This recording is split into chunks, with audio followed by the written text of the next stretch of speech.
I mentioned trying to solve a Rubik's Cube. To me, the only legitimate way I thought I could ever learn to solve this cube was to take the stickers off and put them on where they needed to go, which is really cheating. It's not actually learning to solve a cube. It's just making people think you figured out how to solve the cube. And so when I got serious about learning how to solve the cube, I had to seek out somebody who knew what they were doing. And so I went on YouTube. And there's so many videos on YouTube about this stuff. And so I found it really interesting because the guy shows there's actually a series of maneuvers that you can make to get certain pieces to move where you need them to go. And so I showed you earlier that you start and you form a cross, but eventually you make a couple more maneuvers and you get the corner pieces in place, and then you get an entire layer in place. And so one side is solved and a layer is completely solved. The Christian life is a lot like that as well. Learning to follow Jesus, to hear from Him, to see what it is He wants in our lives. We're not meant to do it in a vacuum. We're not meant to do it alone. We need other people alongside of us to help us, to guide us, to give us some insight, maybe some things they've figured out along the way. And so we gather people around us. The interesting thing is what we call this in church is discipleship. And so one of the things that we want to be intentional with in 2022 is intentional discipleship.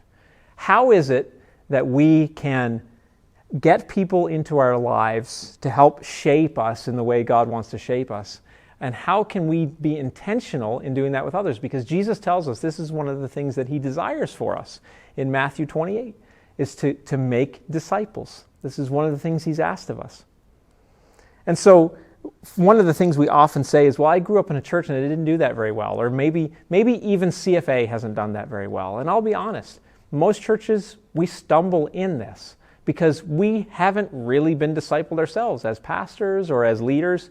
And we're trying to figure it out as we go. And a lot of the Christian faith feels like that sometimes.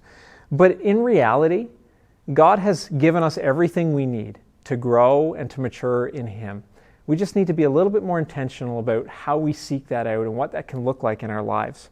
It's more than just taking a course or going to a class. It's more than just watching some YouTube videos. It's about living in relationship with other believers who are headed in the same direction and who desire similar things in their own lives, and the encouragement and the strength that you can gain from one another. So here's our challenge that we want you to pray into in 2022.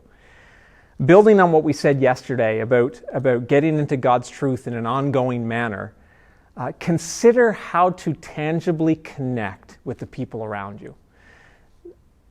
Some practical suggestions we have for you. The How to Read the Bible course that we're going to be doing later in January. The Love and Evangelism course we're going to be offering here in March. 2 great opportunities and avenues for you to get involved in building relationship and learning how to talk to people about things of faith. Alpha is another great opportunity that we do every year, a way to build relationship and to get into community with one another. But our ultimate goal, and the thing that we want to ask of every single person who calls CFA their home, whatever you decide to do with any of these other suggestions, we want to challenge you to find 2, 3, or 4 other people to get in a group together that will meet regularly, whatever that looks like for your schedule, whatever works for you, and be intentional about how do we grow as disciples? How do we grow in understanding what God is saying to us, and how can we encourage and strengthen each other to grow in this and the people around us? How do we be more practical and realistic about living in our faith and sharing it with the people around us? That's our challenge for you this year in 2022 as you grow in intentional discipleship.